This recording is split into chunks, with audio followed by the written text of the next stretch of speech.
एक और अहम खबर इसी से जुड़ी। महाराष्ट्र में बारिश बनी आफत। मुंबई के चुन्ना भट्टी में मिट्टी के तोदे खिसकने का वाकया पेश आया है और इस वाकये में 3 मकान मुनहदिम हो गए हैं। 2 लोगों के जख्मी होने की इत्तला आ रही है। राहत और बचाव का काम जारी है। इसी तरह से सतारा में भी जमीन खिसकने का वाकया पेश आया है। वहां से भी तफसीलात पर नजर बनी हुई है और प्रतापगढ़ किले के पास भी जमीन खिसकने का वाकया पेश आए हैं।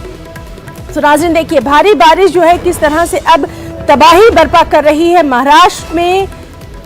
आप देख सकते हैं मुंबई के चुन्ना भट्टी में मिट्टी के तोदे खिसकने का ये वाकया पेश आया है। 3 मकान इसमें मुनहदिम हो गए हैं। 2 लोगों के जख्मी होने की इत्तला है। हालांकि राहत और बचाव का काम शुरू कर दिया गया। सतारा में जमीन खिसकने का वाकया पेश आया है।